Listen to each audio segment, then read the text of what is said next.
Dans l'actualité également, la fin du débat sur les libertés religieuses au Burkina, soumis aux députés du peuple pour examen ce samedi, le projet de loi a été voté à l'unanimité des 59 votants du jour. Sur le débat et les innovations majeures de cette loi, les précisions de Amadou Seydou Nikiema et Moumouni Wanga. 59. L'Assemblée législative du peuple a adopté. Elle a fait couler beaucoup d'encre et de salive, tant elle est d'un grand intérêt pour les Burkinabés. C'est désormais officiel.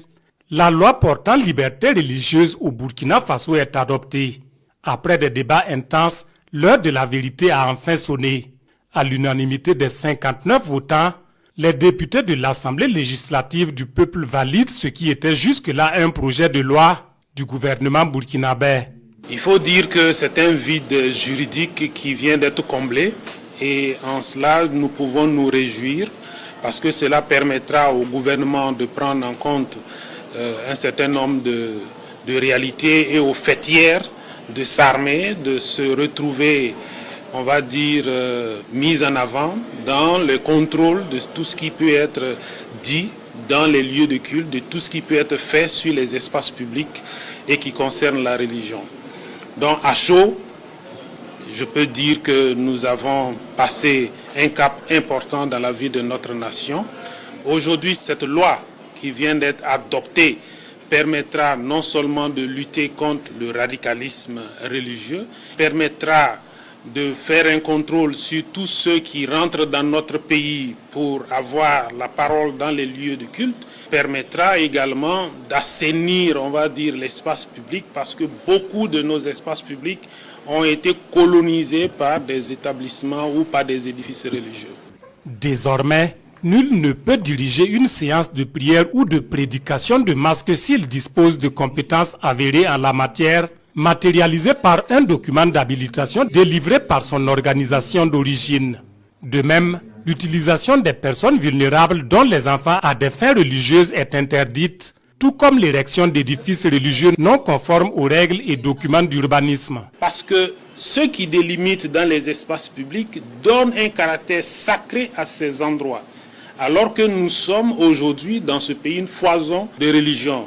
Il ne faut pas ouvrir la brèche parce que nous sommes un État laïque. Alors, celui qui est dans un espace public qui n'est pas autorisé à avoir édifié un lieu de culte peut prendre cette disposition pour prier. Prier n'est pas interdit.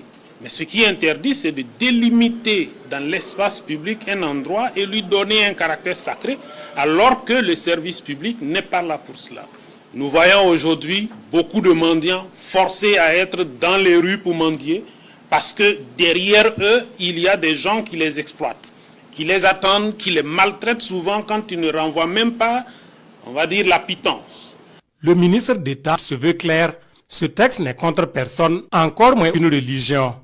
Bien au contraire, il profite aux croyants et vise à leur permettre d'être libres dans leurs croyances en toute sérénité, tout en respectant l'ordre public. Le croyant qui veut adorer est le bienvenu au Burkina Faso. Mais ce texte peut ne pas plaire à ceux qui aiment le désordre.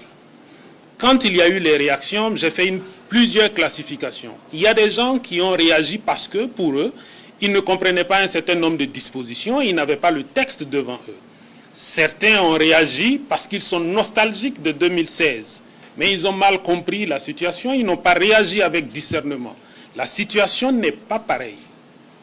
Aujourd'hui, vous avez un gouvernement qui allait jusqu'au bout parce qu'il faut mettre de l'ordre. Et comme je l'ai dit, les libertés sans régulation sont des dangers.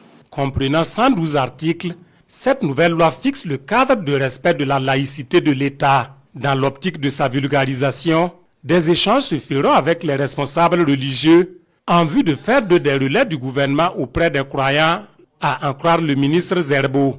Après l'étape de l'ALP, il reste désormais sa promulgation par le chef de l'État, le capitaine Ibrahim Traoré, ainsi que la rédaction des décrets d'application.